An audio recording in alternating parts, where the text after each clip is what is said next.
ಅಧಿಕೃತವಾಗಿ ಮೊದಲ ಹೆಜ್ಜೆ ಅಂತ ಅನ್ಸುತ್ತೆ. ಇಲ್ಲ, ನಾನು ಕೇಂದ್ರಕ್ಕೆ ಹೋಗಲಿಲ್ಲ ಅಂದರೆ ರಾಜ್ಯಕ್ಕೆ ಬರಬೇಕು, ಇನ್ನೆಲ್ಲಿಗೆ ಹೋಗೋಕ್ಕಾಗುತ್ತೆ? ಅದಕ್ಕಿಂತ ಬೇರೆದು ಬಿಟ್ಟರೆ ಇನ್ನು ಯಾವುದೋ ಅಂತಾರಾಷ್ಟ್ರೀಯ ಮಟ್ಟದಲ್ಲಿ ಇಲ್ವಲ್ಲ. ಹಾಗಾಗಿ ಸ್ಥಳೀಯ ಮಟ್ಟಕ್ಕೆ ಬರಬೇಕು. ನಾನು ಹಿಂದೆನೂ ಕೂಡ ನಾನು ಸ್ಪಷ್ಟವಾಗಿ ಹೇಳಿದ್ದೀನಿ, ಪಾಡ್ಕಾಸ್ಟ್ಗಳಲ್ಲಿ ಹೇಳಿದ್ದೀನಿ, ಟಿ ವಿ ಇಂಟರ್ವ್ಯೂಗಳಲ್ಲಿ ಹೇಳಿದ್ದೀನಿ, ನಾನು ರಾಜ್ಯ ರಾಜಕಾರಣಕ್ಕೆ ಬಂದಾಗಿದೆ ಅಂತ.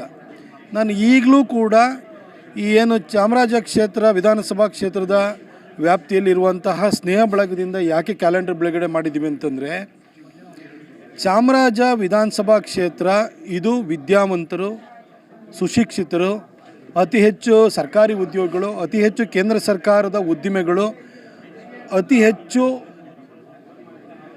ಎಲ್ಲ ಕಡೆಯಿಂದ ಬಂದು ನೆಲೆಸಿ ಮೈಸೂರಿನಲ್ಲಿ ಬದುಕು ಕಟ್ಕೊಂಡಿರುವಂಥವ್ರು ಮತ್ತು ಒಳ್ಳೆತನಕ್ಕೆ ಬೆಲೆ ಕೊಡುವವರ ಸಂಖ್ಯೆ ದೊಡ್ಡ ಪ್ರಮಾಣದಲ್ಲಿ ಇರುವಂತಹ ಕ್ಷೇತ್ರ ಇದು. ಇಲ್ಲಿ 5 ವರ್ಷಕ್ಕೂ ಕೂಡ ಬದಲಾಯಿಸಬೇಕಾದಂತಹ ಅನಿವಾರ್ಯತೆಯನ್ನು ತಂದೊಡ್ಡುವಂಥ ಶಾಸಕರು ಈ ಕ್ಷೇತ್ರಕ್ಕೆ ಬೇಡ.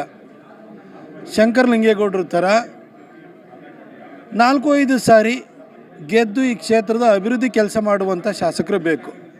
4-5 ವರ್ಷಕ್ಕೆ ಬದಲಾವಣೆ ಮಾಡುವಂಥ ಶಾಸಕರು ಬೇಡ. ಹಾಗೆಯೇ ಈ ಕ್ಷೇತ್ರದಲ್ಲಿ ಜನ ಕೈ ಹಿಡಿಯೋದು ಕವರಿಗೆ ಕಾಸು ಹಾಕಿ ಕೊಡೋರನ್ನೆಲ್ಲ, ಕೆಲಸ ಮಾಡೋರನ್ನ.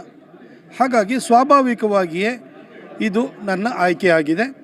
ಹಾಗಾಗಿ ನನ್ನ ಪ್ರಯತ್ನವನ್ನು ಭಾಳಷ್ಟು ಟೈಮಿಂದಲೂ ಮಾಡ್ತಾಯಿದ್ದೀನಿ, ಜನರ ಜೊತೆ ಇದ್ದೀನಿ. ಈ ಕ್ಷೇತ್ರಕ್ಕೂ ಕೂಡ ನಾನು ನನ್ನ ಸಂಸದನಾಗಿದ್ದ ಸಂದರ್ಭದಲ್ಲಿ ಸಾಕಷ್ಟು ಅಭಿವೃದ್ಧಿ ಕಾರ್ಯಗಳನ್ನು ಮಾಡಿದ್ದೀನಿ. ಅವುಗಳನ್ನು ಕೂಡ ಜನ ನೆನಪಿನಲ್ಲಿ ಇಟ್ಕೊಂಡಿದ್ದಾರೆ. ಎಲ್ಲೇ ಹೋದರೂ ಒಂದು ಪ್ರೀತಿ ವಿಶ್ವಾಸದಿಂದ ನಡೆಸ್ಕೊಳ್ತಾರೆ.